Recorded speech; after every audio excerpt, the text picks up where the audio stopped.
Olá, eu sou a Nani e eu estou aqui para mais uma live sobre os movimentos humanos. O movimento humano que a gente vai conversar hoje e discutir é o poder isonômico. Para quem não sabe, os movimentos humanos são os caminhos que eu entendo. Peraí, o Paulo já entrou aqui, então já vou chamá-lo, meu convidado aqui, aguardando o Paulo entrar. Olá, Tudo bem, meu querido? tudo bem? Boa noite, Nani. Boa noite.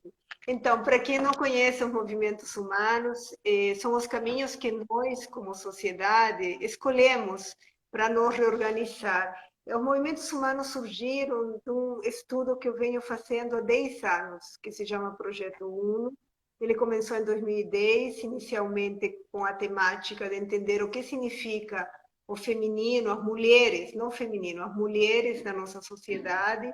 Depois fui agregando o que significa ser homem na sociedade, e em um determinado momento eu compreendi que existiam questões transversais às identidades femininas e masculinas. E aí eu comecei a entender que a gente estava escolhendo alguns caminhos, por isso que eu chamei de movimentos humanos. São 7, eu venho falando, cada live trata de um deles, e a ideia de fazer as lives, além de contribuir um pouco com esse momento de reflexão, nesse momento de pandemia, esse momento de escolha de valores que a gente está tendo, também era uma forma de trazer pessoas que eu considero que são pessoas que tangibilizam cada movimento e tornar essa temática, que às vezes se torna um pouco mais subjetiva, de uma forma mais objetiva. Saibam que cada live vai estar disponível daqui a mais ou menos uma semana na plataforma do blog, para vocês poderem acessar todo o conteúdo. Quem perdeu, várias pessoas me pediram, né, para acessar os conteúdos anteriores. Uma coisa que é importante explicar sobre o poder isonômico é o primeiro movimento humano que eu identifiquei, eu chamei de a desestruturação. Ele consiste em algo simples da gente compreender. O sistema social, a malha social, o conceito de realidade que a gente tem, ele foi construído a partir de um lugar, né, que está sendo bastante discutido, o do homem branco heterossexual e eurocentrista, ou seja, o homem que tem uma visão europeia. A partir desse lugar, ele considera, nos chama de novo mundo, né? Apesar de a gente ter muito mais tempo do que a descoberta da América por eles. E a gente foi, em algum momento, a sociedade discutindo esses modelos, essas estruturas que nos limitavam no nosso modo de ser, de pensar, de agir. E a gente foi quebrando, realmente essas estruturas estão já quebradas, isso é uma boa notícia, só que esse espaço de liberdade tão sonhada pelas pessoas deu uma noção de caos para a sociedade, né? De desordem social, porque, queira ou não, aquelas estruturas nos ordenavam, né? Podiam ser limitantes, mas nos davam uma sensação de pertencimento, nos davam uma sensação de ordem social. Tanto que muito do discurso político tem a ver com a volta da ordem, né? Porque ela tem a ver com essa ideia de que a gente está numa desordem social. E aí eu fui construindo, né, cada vez que ia entrando em campo, esse estudo tem 10 anos, cada 2 anos e meio eu entro em campo, eu fui construindo cada movimento e escrevendo e acompanhando, até a hora que, em um determinado momento, caiu a ficha que o movimento humano mais relevante, e por ser o eixo principal desse sistema todo que a gente vem brigando para ele cair, é o poder. E aí eu chamei de poder isonômico porque tem uma transferência de conceito, né? O que significa, e aí para facilitar o entendimento dos meus leitores, das pessoas com quem eu falo em palestras, eu chamei de poder sobre para poder para. O poder sobre, ele é exatamente o poder antigo, né? Ele foi criado dentro de uma estrutura de hierarquia, em que o que está em cima no topo é mais e o que está embaixo é menos. E ele parte também de um princípio de diferenciação. Isso é muito importante na nossa concepção social.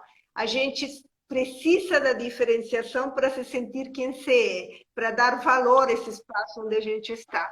O que vem sendo discutido? Exatamente isso, né? Ou seja, eu não preciso ser CEO para ser alguém que tenha valor social, eu não preciso me diferenciar de você em todos os aspectos, eu não preciso tanto da comparação externa para ir me afastando. E a esse movimento que está discutindo esse poder sobre e que está discutindo esses valores de diferenciação e de hierarquia e que facilita muito a desigualdade social, eu chamei de poder para, porque é um poder que a gente ainda está escrevendo, então ele não está tão claro, né?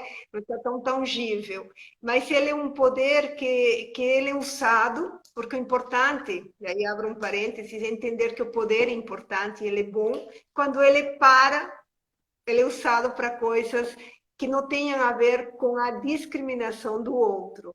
E na hora que eu fui pensando sobre quem chamar para cada movimento, eu tive o desejo de chamar o Paulo, graças a Deus ele aceitou, porque eu tive a sorte, né, essas coisas que a vida nos dá, de vê-lo trabalhar na Via Varejo, quando ele era VP lá. Eu ajudei em uma parte de um projeto deles e eu acompanhei um pouco desse trabalho com toda a rede, né? 40 mil pessoas, né, Paulo? Uma coisa assim. E eu vi nele muito essa questão do poder para, apesar do cargo, apesar do poder.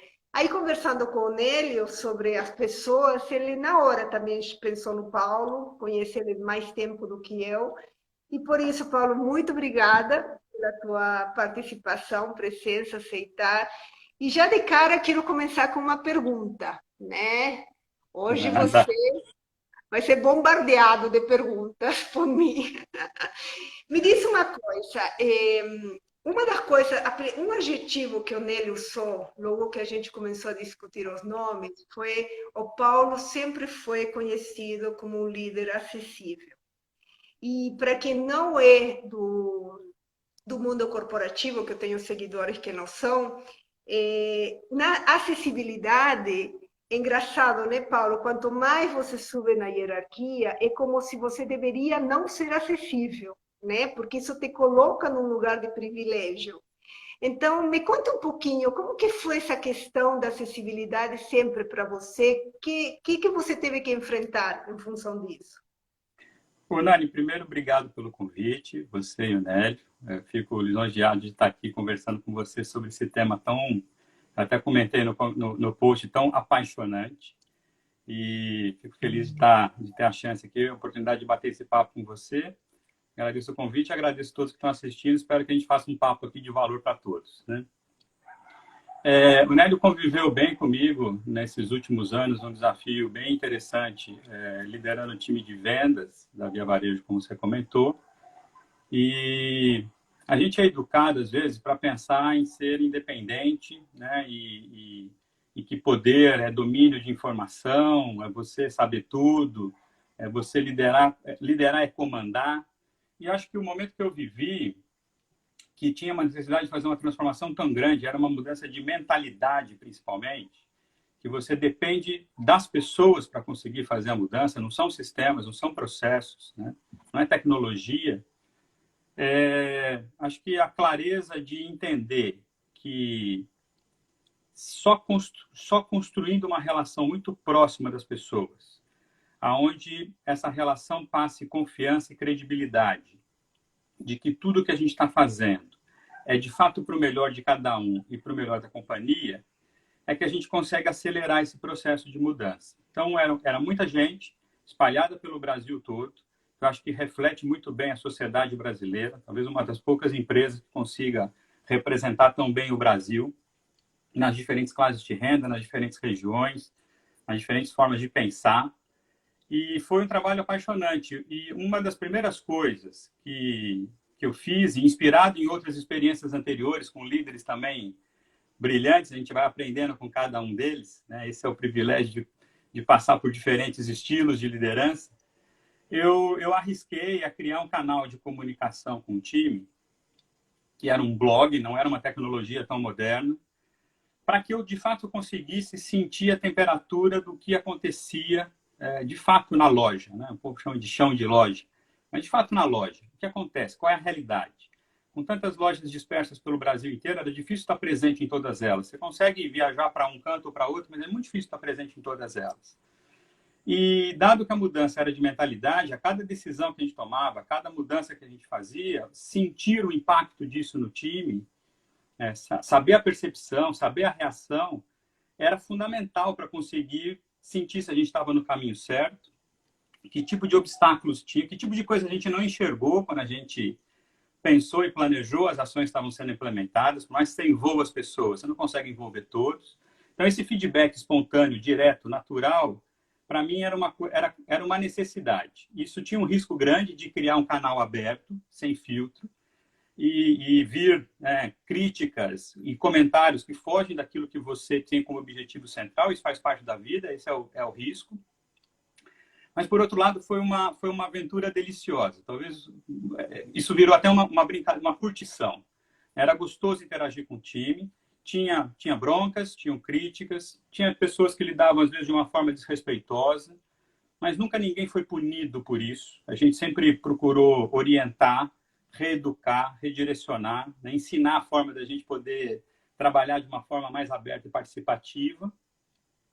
Isso ajudou a dar muito certo. Assim, eu criei uma conexão, de fato, com o time, em que, com 35 mil pessoas, o contato era online, era direto, cada um podia falar sobre o que quisesse, comentar o que quisesse, fazer críticas, sugestões, e foi um grande presente. Óbvio que tinha momentos duros. Eu me lembro de um especialmente, para não alongar muito aqui, mas um especialmente numa mudança que nós fizemos, que um dos nossos vendedores comentou que eu era um desengajador de pessoas.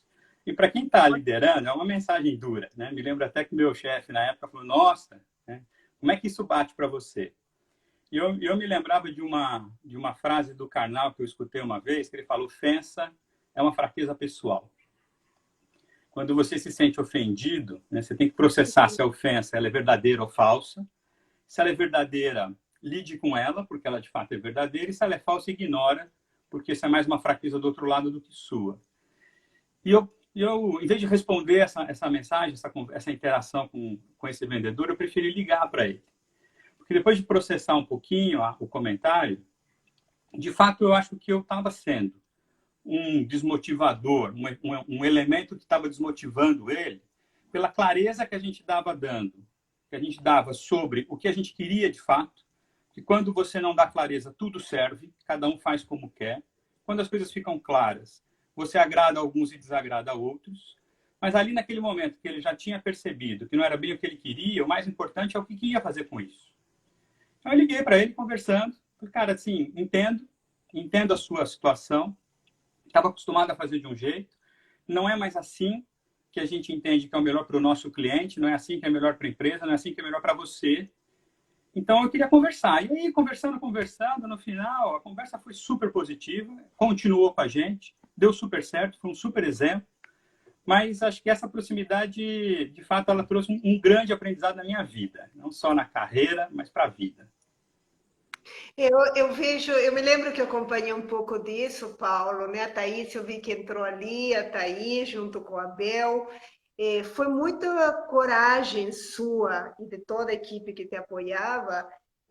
Você abriu um canal, porque, gente, assim, eu sou testemunha, esse canal realmente era aberto, né? Não tinha filtro, não Não, tinha, né? eu, Era assim, podia te xingar se quisesse. Aliás, havia, né? Havia momentos que isso acontecia. E como que era essa situação, né? Você não tinha medo, porque obviamente nenhuma empresa consegue oferecer tudo o que os funcionários querem. A Varejo, como você disse bem, é uma empresa que representa o Brasil. Eles estão em todos os lugares, né? São gente de diversas regiões, com diversos pensamentos. Como que você teve essa coragem? O coragem eu sei que você tem, mas como que você teve essa intuição, o desejo de fazer isso? bom, como eu comentei, primeiro porque eu já tinha visto situações parecidas que funcionaram bem. Poucas, mas que funcionaram bem. É verdade que na situação anterior era uma empresa diferente, com um perfil diferente. Acho que o risco ali era maior.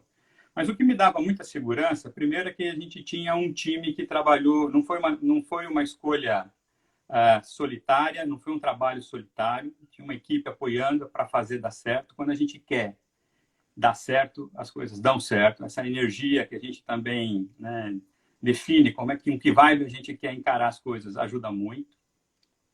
E eu acho que a coragem vinha da certeza ou da crença de que a gente estava fazendo o melhor que a gente podia. Que, de fato, aquilo era o melhor para o time e era o melhor para a empresa. Né? Que não dá para ser bom para a empresa se não for bom para o time, isso não conecta e não vai para frente. Então, a gente sabia que, por mais resistências e provocações que existissem pelo caminho, que a gente ia ser capaz de convencer, né, que a decisão, que o caminho era um caminho positivo, ou que a gente ia aprender. E aprendemos muito. Corrigir muitas coisas. É fantástico olhar para trás e ver quantas vezes a gente tinha uma concepção tão clara do que devia ser e que na hora que você envolve todo mundo, a gente aprende muitas coisas. Então, esse trabalho colaborativo é bonito da gente falar, é difícil de fazer, mas foi um privilégio ter vivido essa experiência. E aí o risco ele é inerente e você começa a ter mais presentes, né, do que decepções. Decepções também aparecem, mas a gente lida com elas. Os presentes são muito maiores e vão animando a gente, e isso foi ganhando cada vez mais força. Acho que uma das questões interessantes foi como o restante dos gestores, né, porque com tantas lojas espalhadas pelo Brasil inteiro, você tem diferentes níveis de gestão.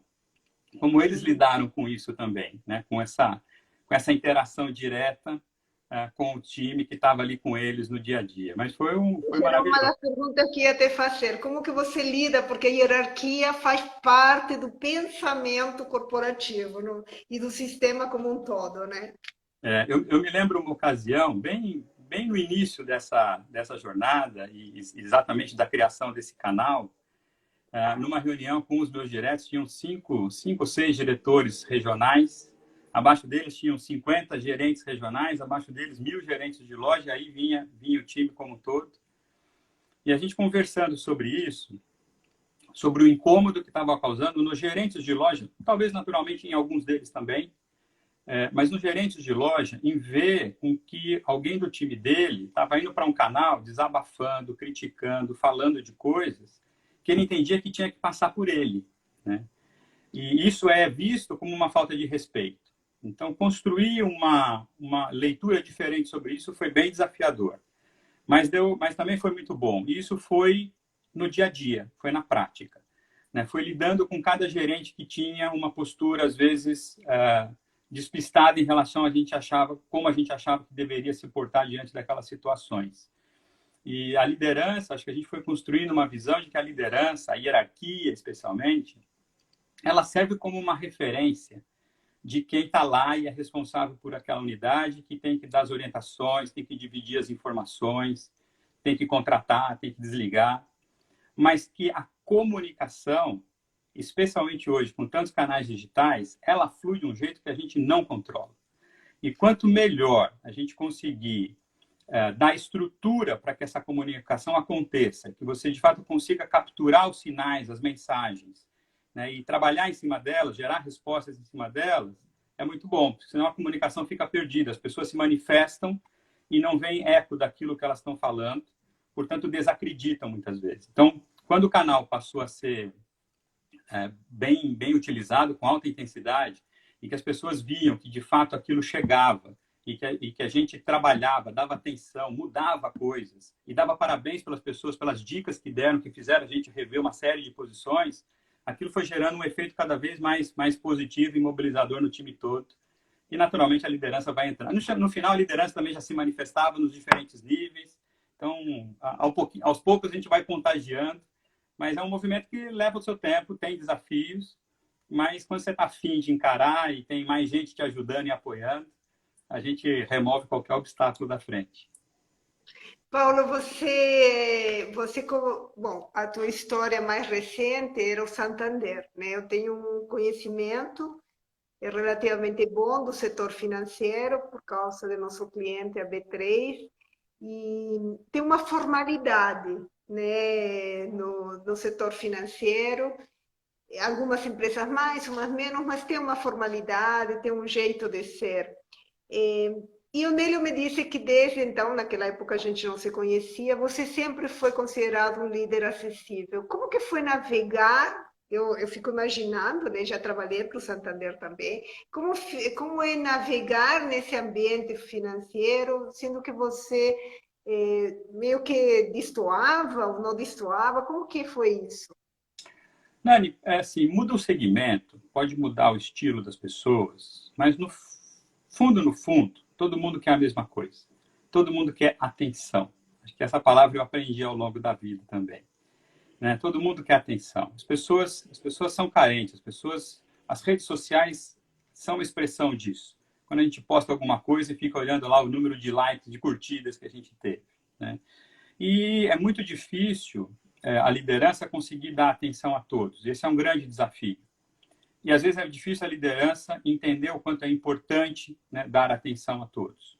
Mas eu passando por bons exemplos,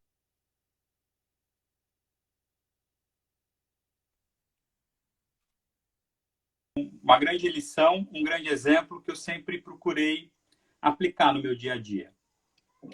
E tanto que depois de um tempo, além dessa interação toda por esse canal, a gente acabou caminhando para construir soluções digitais.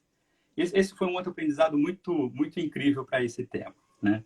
O quanto as tecnologias de hoje, os chatbots, são capazes de ocupar um espaço, de criar uma relação com as pessoas, uma relação de confiança, que as pessoas percebem o quanto aquelas soluções são para o bem delas e que muitas vezes a conexão entre a pessoa e a tecnologia é mais forte do que entre duas pessoas. Na Via, a gente também conseguiu dar uma avançada nessa área, fizemos um trabalho incrível que vem comigo para onde for agora e estou hoje na Cielo e tem muito a aplicar disso também, porque as Uhum. pessoas, na verdade, elas querem atenção e a tecnologia tem suprido um pouco desse papel, pela dificuldade que o ser humano, que a liderança em geral tem. Né? Então, no fundo, transitando entre um ambiente mais formal e um outro completamente diferente, que foi a mudança entre Santander e Via Varejo, pela característica do time, pela característica dos clientes, no fundo, a essência é a mesma. Né? E o que a gente precisa é adaptar a forma, adaptar a linguagem. Então, certamente, esse mesmo canal no banco seria um canal que teria uma linguagem diferente, um jeito diferente. Mas não precisaria Uhum. mudar a essência. Ele funcionaria igual. Tanto que quando eu aprendi também foi num banco.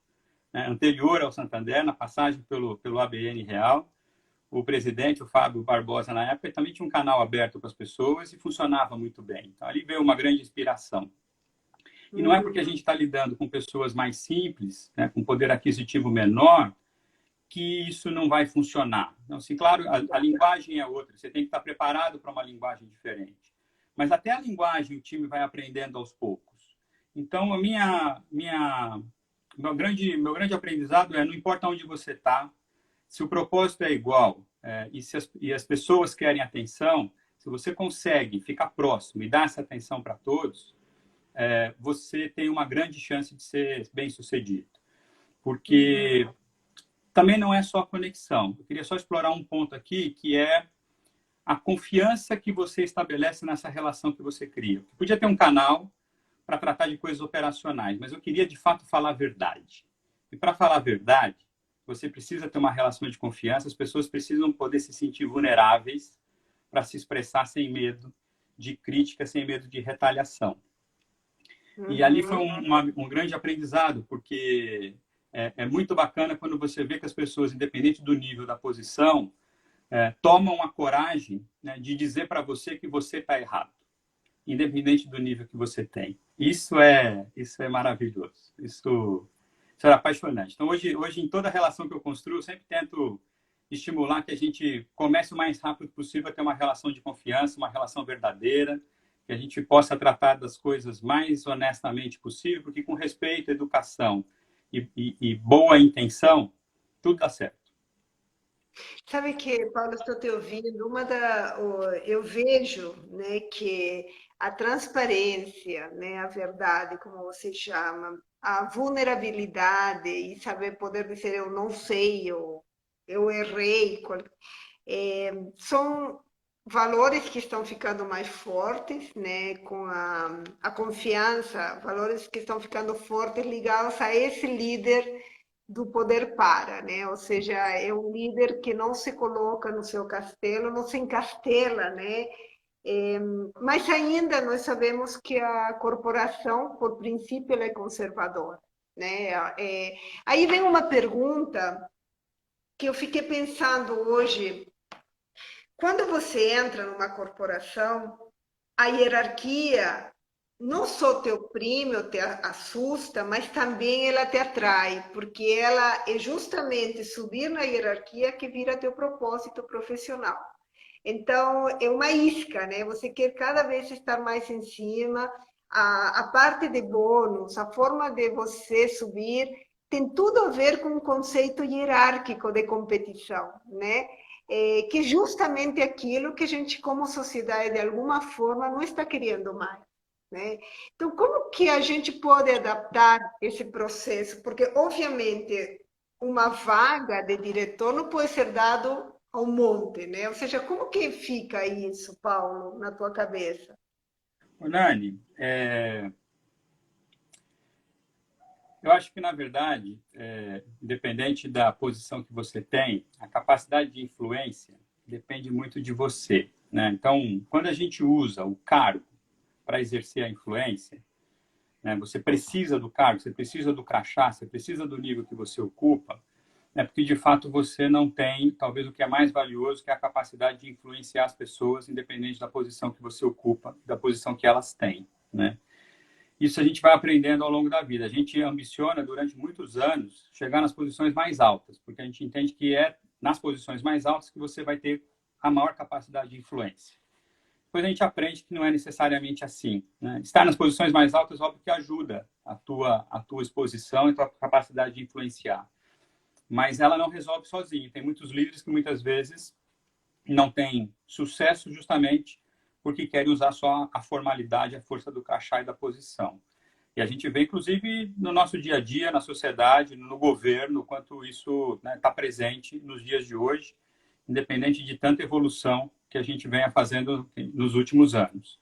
Então, eu acho que o grande aprendizado é que quando você tem, de fato, o propósito, e eu tenho um modelo mental na minha cabeça que eu aprendi uma ocasião, que assim, quando você consegue estabelecer um ambiente de confiança, você consegue criar discussões intensas, conflitos positivos, que geram, de fato, um comprometimento nas pessoas que participam dessa discussão, né?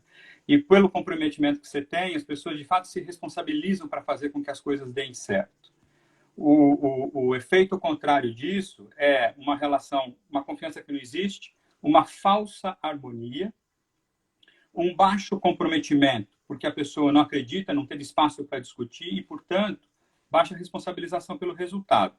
A pessoa vai muito mais sendo dirigida pelo ego e pelo status para fazer aquilo que ela quer fazer, que ela gosta de fazer, e menos o que é de fato importante para o time e para a companhia. Só que isso não se sustenta por muito tempo. Hora ou outra isso cai. Então, acho que o grande aprendizado, independente se é um vice-presidente, se é um diretor, se está em RH, se está em venda, se está em tecnologia, quando você tem o propósito, né, de fato fazer o bem para os outros, né, e que você curte a felicidade dos outros em estar crescendo. Aliás, eu me lembro muito do Nélio, uma frase que eu já vou resgatar aqui. Quando você fica feliz com isso, e que não é fazer o que você gostaria de fazer, né, que te dá o maior prazer, eu acho que é onde a gente alcança esse estágio, né, de liderar independente do crachá, independente da posição, independente da hierarquia. E aonde você estiver, você vai liderar, você vai influenciar. E eu me lembro o Nélio uma vez falando numa das discussões que a gente tinha com o time, que ele falava assim, toda pessoa gosta de se tornar, gostaria, não, a grande maioria gostaria de se tornar imortal, mas a gente ainda não descobriu a fórmula para isso. Mas que uma forma de a gente se tornar imortal, pelo menos por algumas gerações, é a gente fazer com que as pessoas não esqueçam da gente, né? Que a gente esteja presente dentro de cada um com quem a gente teve contato. Então, tinha uma frase da Maya Angelou que era: as pessoas vão esquecer o que você fez, as pessoas vão esquecer o que você disse, mas as pessoas jamais vão esquecer o que você as fez sentir. E eu acho que é esse o papel da liderança, né? O que a gente toca no coração e na mente de cada um, o que a gente deixa dentro de cada pessoa com quem a gente interage, o que a gente aprende com cada uma delas, né? E o que as pessoas vão ter, né? Um pouquinho de você dentro delas em diferentes caminhos que elas vão seguir na vida. Quando a gente consegue ter prazer com isso, e que a nossa felicidade está nisso, é encantador. O resto perde importância. Então, isso foi um grande aprendizado. Mas eu acho que você me trouxe uma questão, eu acho que isso tem a ver também com caráter, eu acho que tem a ver com autoconhecimento, tem a ver um, com uma coisa de amor no coração, Paulo, porque você falou, você sabe que eu sou pesquisadora, né? Já te entrevistei, eu estou pegando aqui algumas palavras suas, você fala muito do líder influenciador, né? E isso é algo que eu vi você, né, naquela convenção da Via Varejo que eu fui convidada, que eu assisti. Você, o cargo, é o que eu chamo de poder para, por isso que você está aqui comigo discutindo esse assunto, ele, para você, o poder é para poder influenciar, para você poder, para tocar as pessoas, para ajudá-las em algum momento. Isso pode ser muito lógico para você e talvez para boa parte das pessoas que estão nos ouvindo, mas não é comum necessariamente entre os líderes. Você sabe disso também, porque quando, voltando ao exemplo de por que a pessoa entra na empresa e vê a hierarquia, muitas vezes ele só vê a hierarquia não como poder de influenciador, mas sim como um poder de status, bem mais egoico, né? O poder ascensão financeira, poder ter o dinheiro, o carrão, o motorista e todo aquela. Tem uma palavra em francês que o Nélio fala muito, que eu não vou repetir porque não me lembro, que tem a ver com toda essa coisa em volta que é entourage. O meu secretário, Nélio Bilata, que está aqui anotando as coisas, me fala entourage. Eu não sei se você. Não, não vou saber pronunciar. Então, que essa coisa toda, né, que o corporativo, especialmente nas altas, né, liderança se envolve e seduz, né? Então, que tem a ver com uma diferenciação de novo, que é o tema do poder sobre. Você não tem isso, né, cara? Ou seja, é, claro que você gosta do dinheiro, quem não gosta, mas assim, eu não percebi isso. Posso estar, né? Mas eu não percebo. Para você, essa coisa. Eu via a tua emoção quando você falava com as pessoas, né? Naquela convenção. Havia uma conexão afetiva, né? Nani, assim, em primeiro lugar, acho que a gente precisa amar muito o que a gente faz, né? E eu sempre fui apaixonado pelo que eu fiz, independente de fosse no banco, no varejo, hoje na Cielo, sempre amei, sempre curti muito o que eu fiz. Então, estava sempre muito bem comigo mesmo. E eu sabia, claro que a gente vai aprendendo isso ao longo do caminho, se você falar assim, que momento foi esse grande clique, essa grande virada, eu nem sei te dizer, ao longo da jornada. Mas eu sabia que eu estava ali, como um vice-presidente, para fazer alguma coisa que era bom, que deveria ser bom para aquele time, bom para aquela empresa e bom para os clientes daquela empresa. Eu não estava ali por acaso, eu não estava ali para mim, não estava ali para me servir, né? Não estava ali só para ganhar uma remuneração, ter um carro bacana. E não estava para fazer o que eu queria fazer. Eu tinha que fazer aquilo que fosse bom, né, para todo mundo. E bom para todo mundo não significa agradar todo mundo. Dizer não é muito importante. Eu vou voltar nesse ponto, porque teve um momento que você perguntou sobre isso e eu deixei escapar.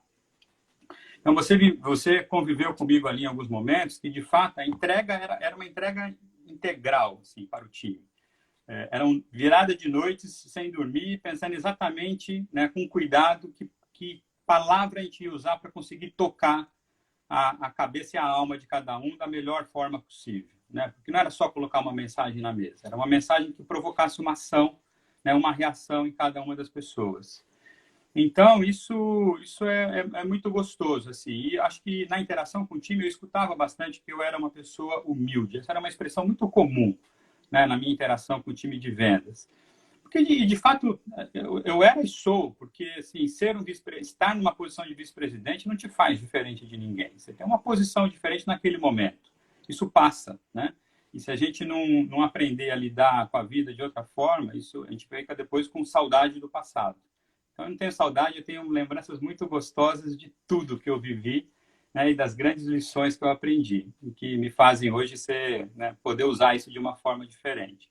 Mas naquelas convenções, muitas vezes, e hoje a gente usa tecnologia, está falando no telefone, são reuniões, às vezes a pessoa te faz uma pergunta e você tem tempo, né, de pensar, de processar, para ver como é que você dá a resposta. Quando você está numa convenção com 1.500, 2.000 pessoas, a resposta é na lata, né? E a resposta, muitas vezes, não vai agradar. Eu acho que um dos grandes aprendizados foi esse também. O não bem colocado e bem explicado é maravilhoso muitas vezes, porque o time, às vezes, pede coisas que ele sabe que não é possível. O que ele espera é que a gente se posicione com clareza, com transparência, com respeito, explicando. Então, foram muitos nãos nessa jornada e alguns com feedbacks extremamente positivos na sequência. Você fala assim, puxa, sim, era isso, o time já esperava isso, né? Se a gente enrolasse, ele ia ver que a gente estava enrolando. Então, não vale a pena enrolar. Então, ser verdadeiro, né, aliás, tem um ditado que diz, a verdade a verdade é vital, mas sem amor ela é insuportável, né? Então, ser verdadeiro é extremamente importante, mas tem que ser com carinho. A gente não pode falar a verdade para destruir as pessoas, né? Para não construir nada que seja positivo. Quando você está falando a verdade com uma boa intenção para construir alguma coisa melhor, ele é muito bem recebido. E acho que mais bem recebido do que o sim, muitas vezes, ou do que um talvez, vamos ver depois, porque a pessoa sabe que você não vai ver nada, as pessoas sabem que você não vai fazer. Então foram muitos aprendizados, né? Tendo um embate com esse time que busca a verdade com você e a conversa ali, na lata, seja no blog, seja na convenção. Você está hoje na Cielo, eu queria te olhar nas empresas de uma forma geral. Eu vi várias pessoas escrevendo ali, o Paulo fala com a alma, age com a alma. E a gente vem falando bastante, você sabe, sobre a questão da alma nas empresas, dessa conexão, né, com o coração, de ocupar esse lugar de liderança para, né, no poder para contribuir com esse país, com essa desigualdade social, com, enfim, com todos os problemas que a gente enfrenta ainda no país. E você como que você vê o mundo corporativo, Paulo, em relação a esse discurso e a esse caminhar da alma, do poder sobre para o poder para? Você acha que estamos andando? Depende de setores? Não, eu acho que a gente está andando, sim. Eu acho que tem uma nova geração que já vem se posicionando desde cedo de uma forma diferente. Tem bons e maus exemplos em qualquer uma das gerações, mas acho que a gente vê uma nova geração de líderes mais preocupados, mais atentos, mais valorizando mais o propósito, a coerência, né, a conexão emocional. Acho que o modelo de trabalho das startups, a confiança que você estabelece no time, o olhar mais coletivo para o resultado do que a medida individual, né? É importante que esteja todo mundo junto no mesmo barco. Acho que tem uma grande evolução, mas ainda tem muito o que fazer, tem muitas empresas que ainda têm muita dificuldade, ainda tem líderes em todo canto que você olha que estão mais preocupados com a sua agenda pessoal, com seus benefícios próprios, e, portanto, não é impossível você estabelecer uma conexão né, de alma, como a gente está falando, quando o time percebe que os seus objetivos não são os objetivos que deveriam ser os objetivos coletivos.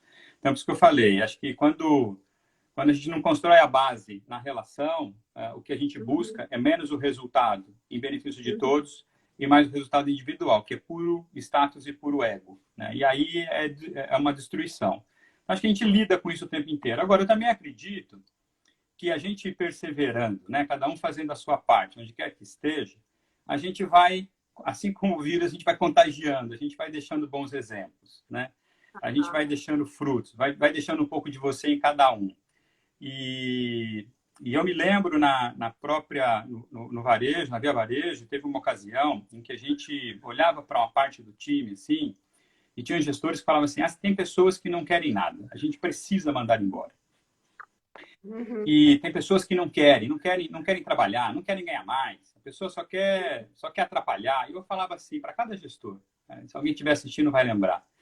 que eu não acredito que alguém acorda todos os dias, que se acorda num certo horário, se veste, toma café, pega a condução, pega o transporte público, vai trabalhar, passa o dia todo trabalhando, para chegar no final do dia e dizer, hoje eu fiz um trabalho horroroso, e ir embora para casa feliz da vida porque alcançou os seus objetivos. E tem gente que acredita nisso. E aí eu comecei acho que na linha de procurar dar um pouco do exemplo, né, comecei a pegar casos pontuais e a patrocinar, a padrinhar alguns casos. Então eu pegava um vendedor numa loja que estava com muita dificuldade, que estava agressivo na comunicação, que estava resistente a passar pelas mudanças que a gente vinha provocando. E eu falava assim, eu vou ajudar esta pessoa a tentar passar por este momento. Que muitas vezes é você abrir a consciência, é fazer a pessoa olhar as coisas de uma forma diferente. Às vezes a pessoa olha a realidade dela e acha que a realidade dela é tudo que existe no mundo. Acha que o mundo inteiro está assim. E muitas vezes não é. Então a gente tem privilégio de ter acesso a uma informação que, se a gente conseguir transmitir isso, você muda a cabeça das pessoas. E tivemos muitos exemplos muito bacanas. E aí, uma vez conversando com a liderança, eu falei, olha, eu fazendo isso com uma pessoa todos os dias, né, num mês eu vou conseguir fazer com 20 pessoas. Isso é nada diante de um time que tem 30 e tantos mil. Mas se a gente fizer aqui mais os 6 diretores, se a gente tiver esse mesmo propósito nos 50 regionais, ou se a gente tiver esse mesmo propósito nos 1000 gerentes de loja, são 1000 e tantas pessoas que a gente vai tentando tocar a alma dela todos os dias. Com 1000 pessoas fazendo isso, em 30 dias, a gente vira a empresa inteira. Então, assim, a força da multidão é muito potente. Mas, para você arrastar a multidão, você precisa começar com os pequenos exemplos, né? E você ir garantindo que esses pequenos exemplos vão virando outros exemplos até que esse negócio escala e, de fato, você ganha uma força muito grande. Se a gente para no começo e pensa que é impossível, né, virar a cabeça de 30 mil pessoas, porque são 30 mil pessoas, a gente desiste sem nem ter tentado. Então, quando o propósito ele é bom, ele é genuíno, vem uma força que eu não sei de onde né, que faz a gente passar por tudo. Então, eu interagia no blog com o time, era 7 da manhã, era meia-noite, era sábado e domingo, que a gente não acreditava que era eu que respondia as mensagens, né? Mas era no horário que dava. Durante o dia eu não tinha tempo para isso, não conseguia entre uma reunião e outra. Mas era 7 da manhã, era no final de semana, era meia-noite, eu estava lá respondendo cada uma delas, porque se alguém teve o trabalho de ir lá se comunicar comigo, ele merece o respeito da minha resposta, né? E a resposta não pode ser dada por qualquer um, tem que ser dada por mim. É isso que ele espera. E aí acho que isso vai multiplicando, né? Você vai deixando uma sementinha. Então acho que a gente tem muita coisa para fazer ainda, o mundo tem muito para avançar ainda, mas eu acho que a gente está no caminho bom. A gente já vê muitos mais bons exemplos do que a gente via antes. Eu acho que já estão chegando algumas perguntas aqui, mas eu queria te dizer que, de alguma forma, em algum momento, Paulo, a gente vai ter que mudar a estrutura das empresas e a forma de atração dos novos colaboradores. Porque quando é feito essa estrutura, toda a estrutura desse sistema corporativo ele é feito dentro do conceito poder sobre. Ele te vende você ter ascensão hierárquica, ele te vende que quando você tiver uma ascensão hierárquica, você vai ter mais posse, você vai ter mais poder. Eles mudam de andar quando você cresce na hierarquia, né? Aí você tem o andar supremo, quase lá, né? Onde está seus e os seus. Ele tem garçom, ele tem. Então, assim, como se chama, né? Entourage, entourage, que, sei lá, não, eu não sei francês, mas você entendeu. É um monte de coisa. Então, assim, se a gente quiser realmente mudar esses conceitos do poder sobre, a gente vai ter que repensar o sistema de atratividade e de posições hierárquicas dentro da corporação. Você não acha? Eu acho. Eu acho que, de novo, né? O Fábio Barbosa no Real sempre tinha uma frase que é assim: talvez a gente não consiga deixar um mundo melhor para os nossos filhos, mas se a gente deixar filhos melhores para o mundo, a gente vai mudar o mundo em algum momento, né? Então, acho que a gente tem que continuar perseverando nisso. E acho que bons exemplos, cada vez mais, vão chegar nessas posições e vão poder fazer a diferença. O que é muito curioso, e eu via isso muito na prática, São vendedores que muitas vezes questionavam as posturas dos gerentes que eles tinham, mas quando eles eram promovidos para gerente, eles repetiam os mesmos exemplos, né? Parece que é a hora da vingança, né? Agora eu vou me vingar. O que não leva ninguém para lugar nenhum. A gente discutia muito sobre isso, porque muitos dos gerentes tinham pouco tempo na posição. Então, muitos deles eram um vendedor que reclamava de alguma coisa e que assumiu uma posição e que continua reproduzindo o mesmo modelo. Mas eu acho que, especialmente, Nani, quando a liderança da empresa é coesa, né, e passa exemplos claros, alinhados no dia a dia, passa esse sinal de simplicidade, de humildade, de desapego ao cargo, de preocupação com o coletivo, as coisas também vão rápido. Então, assim, não é... Acho que a gente, em alguns anos ali, naquela jornada, acho que a gente conseguiu muita coisa boa, né? Então, não precisou muitos anos para fazer grandes mudanças. Hoje mesmo, quando eu postei a mensagem lá do nosso papo de hoje, teve a esposa de um vendedor que falou lá assim, sou a esposa do vendedor tal. Então, assim, não mudou só a vida do vendedor, mudou a vida da esposa também. É tão gratificante isso, que isso não tem preço. Então, eu acredito que a gente está na capacidade da gente mudar o mundo, sendo coerente sempre, né? E nunca desistindo dessa jornada. Então, tem que... Mas olha, se tem uma coisa que me faz levantar todo dia de casa, essa crença. Eu acho que a gente precisa fazer a nossa parte dentro do nosso poder de influência, seja ele qual for, para fazer essa virada que a gente tanto quer. Querido, tem uma pergunta da Tati. Como líder do poder isonômico lida com os pares que supervalorizam aí, aquilo tudo, aquela palavra em francês, e o poder sobre? Nani, com bons exemplos e conversas honestas. Eu acho que tive muitas situações com os meus pais ao longo da vida em que eu via claramente um desalinhamento entre o meu propósito e o deles. E sem querer ser arrogante de achar que eu estou certo, mas conseguindo construir uma base para uma conversa honesta, você consegue, de fato, interferir em como a pessoa é e aprende ao mesmo tempo. Então, assim, eu acho que naquela experiência da Via, a gente tinha um time ali que era diferente um dos outros, características diferentes, mas a gente era um time que tinha uma abertura muito boa para conversar sobre tudo. Vocês acompanharam vários desses momentos, dessas situações. Não era um time perfeito, mas nunca tem time perfeito, a gente vai aprendendo sempre, mas tinha uma base para fazer uma conversa honesta. O Peter ali, como líder naquele momento, era um grande exemplo e um grande inspirador para isso também. E acho que outros exemplos que eu já vivi, que eu vivo hoje, são provas de que vale a pena, que dá certo. Agora, alguém precisa tomar iniciativa, né? Alguém, né, quando você tem uma divergência de visão, de opinião, alguém que tem que tomar iniciativa. Então, acho que os bons exemplos do passado mantêm a gente com a chama acesa para continuar enfrentando. Nem tudo dá certo, tem hora que a gente quebra a cara, mas faz parte, dá mais certo do que dá errado. Eu acho que isso é o que deixa a gente feliz e motivado. Sabe que eu penso que a maior honra de honrar, né, as pessoas, os nossos grandes mestres que passam pela nossa vida, que são as pessoas com as quais a gente aprende, e a gente levar esse legado para frente, né, Paulo? A gente poder juntar tudo isso e poder levar. E agora, qual é o teu desafio na Cielo? Antes de comentar sobre isso, eu queria dizer assim, as pessoas são fruto do meio onde elas vivem, onde elas crescem, né? Então, eu acredito muito que as mesmas pessoas em contextos diferentes, né, e convivendo com exemplos diferentes, mudam, independente da idade. Pode demorar um pouquinho mais, pode ser um pouquinho mais fácil, um pouco mais difícil, mas muda. Eu acredito nisso.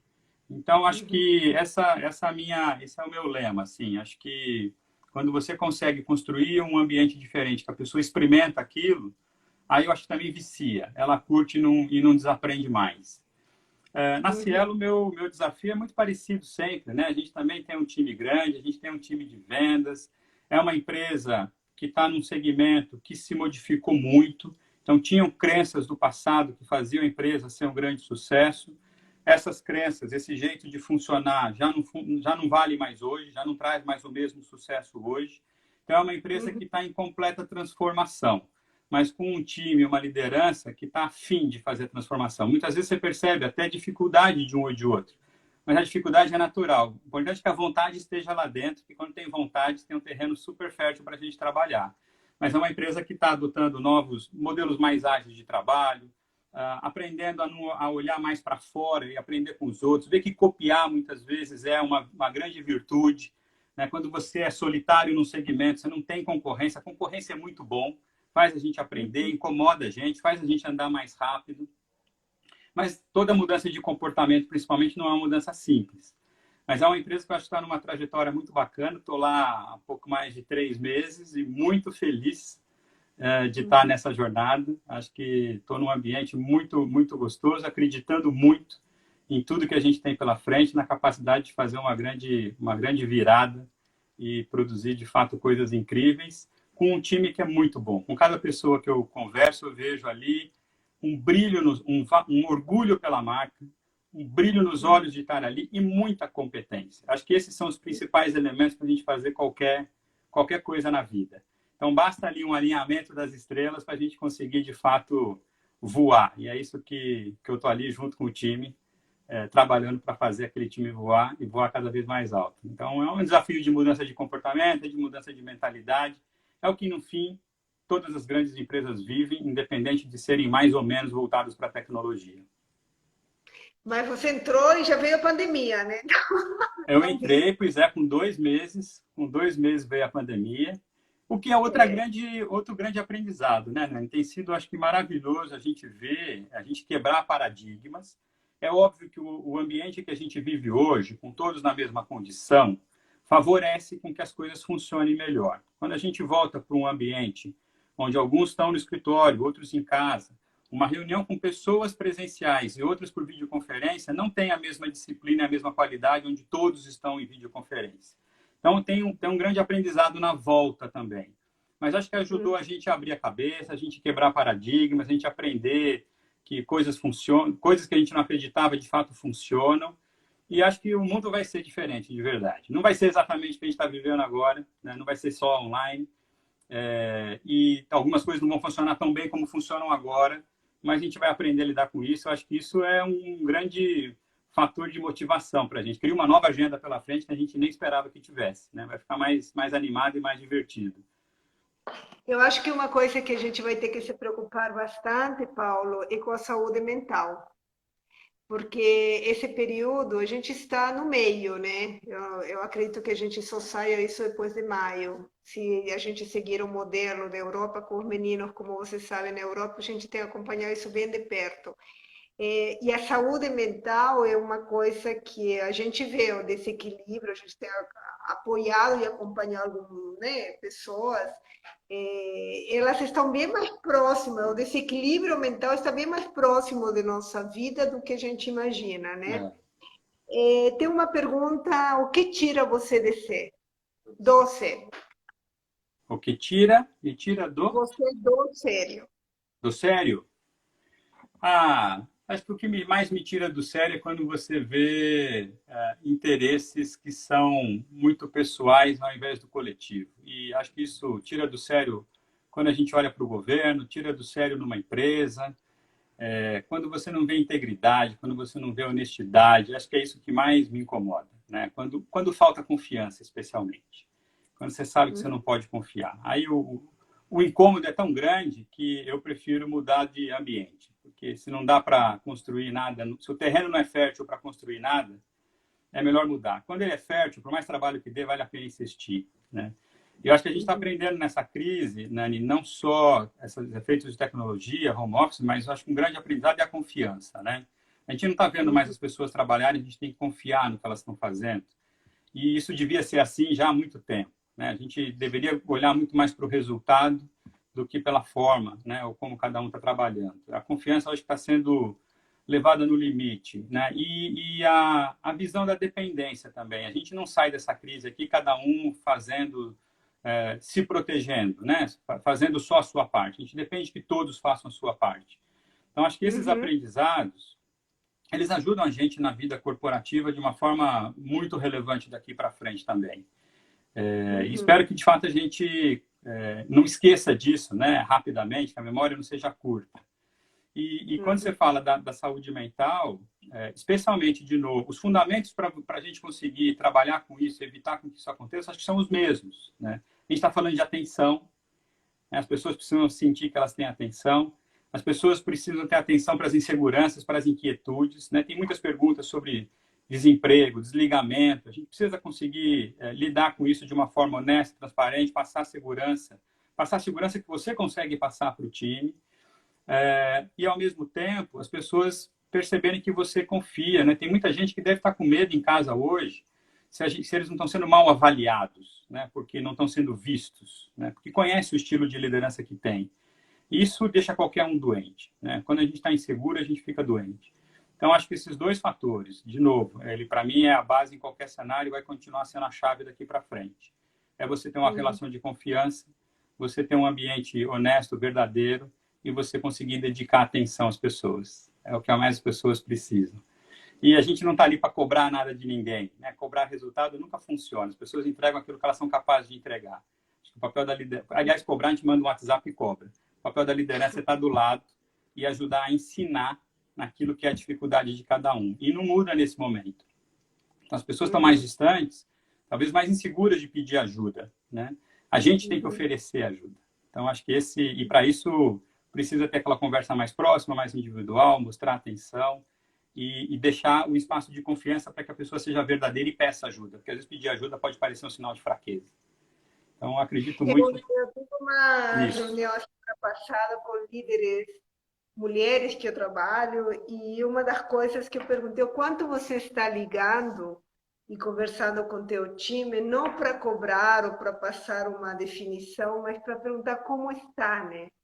Porque tem gente que está muito tensa, tem gente que não está lidando bem com esse isolamento, tem gente que está com questões pessoais de casal em casa, enfim, o medo da morte. Então, o quanto a gente abre a escuta, né, para outras questões que não só o checklist, aquelas tarefas todas, o quanto a gente apoia. Meu querido, nós temos mais 3 minutos. Eu queria fazer umas 5 lives com você. Eu também. Mas para finalizar, saudade de você, beijo na Betina, que eu vi que ela está aí. Para finalizar, eu queria que você tem 3 minutos antes que caia. Tá bem. Qual é a sua mensagem? Eu só queria dar uma mensagem. Essas lives vão ficar gravadas, deve subir no meu blog daqui uma semana, 10 dias, depende agora da parte operacional, para vocês degustarem o Paulo e essa discussão quantas vezes vocês quiserem. Qual é a sua mensagem para as pessoas que estão nos ouvindo e aquelas que virão nos ouvir, que elas ficam, né, vendo as lives depois do horário? Eu acho que a minha principal mensagem, Nani, é assim, muito quando a gente fala de respeito, né, tem a ver com formalidades. E não era diferente, na própria Via Varejo, vinha de uma história mais hierárquica, onde dizer sim, senhor, doutor, faz parte do dia a dia, né? A gente às vezes se sente nobre por conta disso, valorizado por conta disso. Mas eu acho que, como eu disse, respeito é quando você, de fato, consegue estabelecer uma conexão com as pessoas, com qualquer um que seja, né? Independente do cargo, do nível, onde as pessoas te protegem, né? Porque as pessoas, quando têm a coragem de dizer para você o que você pode fazer diferente, o que ela não acredita que vai dar certo, o que ela acha que você está fazendo de errado, a gente ganha um grande presente. Sim, senhor e doutor não ajuda a gente em nada. Mas quando alguém te abre os olhos para alguma coisa que você está fazendo errado, é um grande aprendizado. E eu acho que para o mundo, daqui para frente, cada vez mais a gente precisa disso. Tiveram muitas vozes que disseram que a gente ia enfrentar o que a gente está enfrentando, mas a gente não está escutando, né? Mas acho que o principal segredo para a gente virar o jogo, e virar o jogo rápido, é, de fato, a gente construir essa relação aberta de respeito, baseada na confiança, e dar atenção para as pessoas. E a gente se doar para as pessoas. O que está sendo lindo nesse momento. A gente vê muita generosidade nesse momento. Que essa generosidade se repita em todos os dias da nossa vida, em cada coisa que a gente faz, com a família, com os colegas, no trabalho. Eu acho que é assim que a gente vai construir, de fato, um mundo melhor. Tá bom, querido, vai cortar já. Beijo no Obrigado coração, pelo você é convite. maravilhoso. Que a Beijo. cielo tem uma sorte de ter. Ah, Agora, eu também tenho muita sorte de estar obrigada. lá. Então, um beijo para você, para o Nery e para todos aí também. Beijo. Beijo, tchau. Tchau.